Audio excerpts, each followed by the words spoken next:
महाशिवरात्रीच्या दिवशी घरातल्या घरात भगवान शिवशंकरांची पूजा कशी करावी हेच या व्हिडिओत आज आम्ही तुम्हाला दाखवणार आहोत, तेव्हा व्हिडिओ शेवटपर्यंत नक्की बघा। पूजा विधी सुरू करण्याआधी पूजेचा मुहूर्त जाणून घ्या। लक्षात घ्या, भगवान शिवशंकरांची महाशिवरात्रीची जी पूजा असते ना, ती 4 प्रहरात केली जाते। त्याला यामपूजा म्हणतात, म्हणजे सकाळी, दुपारी, संध्याकाळी आणि रात्री। आता ज्यांना 4 वेळेला पूजा करणं शक्य नाही त्यांनी संध्याकाळच्या वेळेला एकदा केली तरी सुद्धा चालेल। ज्यांना शक्य आहे त्यांनी निशित कालामध्ये पूजा जरूर करावी। यंदा 15 फेब्रुवारीला महाशिवरात्र आहे आणि निशित काल असणार आहे रात्री 12:28 ते 1:18 या काळामध्ये भगवान शिवशंकरांची पूजा, नामस्मरण, स्तोत्रपठण जे काही करणं शक्य असेल ते अवश्य करावं। चला आता वळूया मुख्य भागाकडे, अर्थात महाशिवरात्रीच्या पूजेकडे।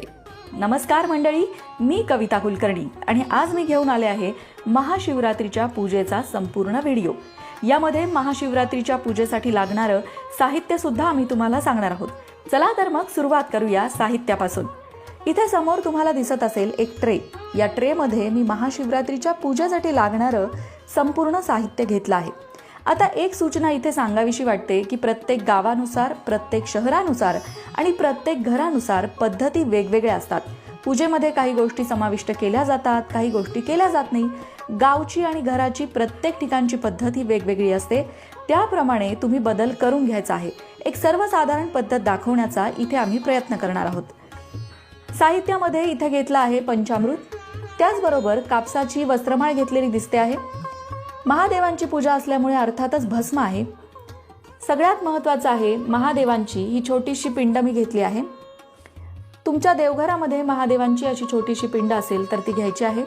गुळ खोबऱ्याचा नैवेद्य घेतलेला आहे, तुपाची निरांजन आहे, कापूर घेतलेला आहे, त्याचबरोबर शुद्ध पाणी घेतलंय आणि याबरोबरच गंगाजलही घेतलेलं आहे। ते मी या पाण्यामध्ये टाकून घेणार आहे, कारण महादेवांना गंगाजलाने अभिषेक करायचा असतो। त्याचबरोबर तुम्हाला इथं दिसत असतील हे पांढरे तांदूळ घेतलेले आहेत। पांढरे तांदूळ जे आहेत ते महादेवांसाठी घेतात। पांढरे तांदूळच महादेवांना अर्पण केले जातात।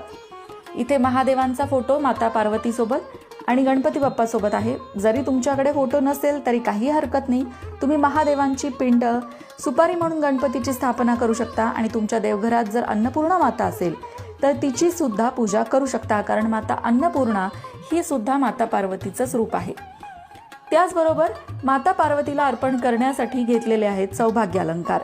या प्रकारे सौभाग्य अलंकार तुम्हाला बाजारात विकतही मिळतील। त्याचबरोबर इथे तुम्हाला दिसत असेल चंदन। चंदन सुद्धा महादेवांना लावतात, त्यामुळे चंदनही घेतलेलं आहे। महादेवांना हळदी कुंकू वाहत नाहीत, तर महादेवांना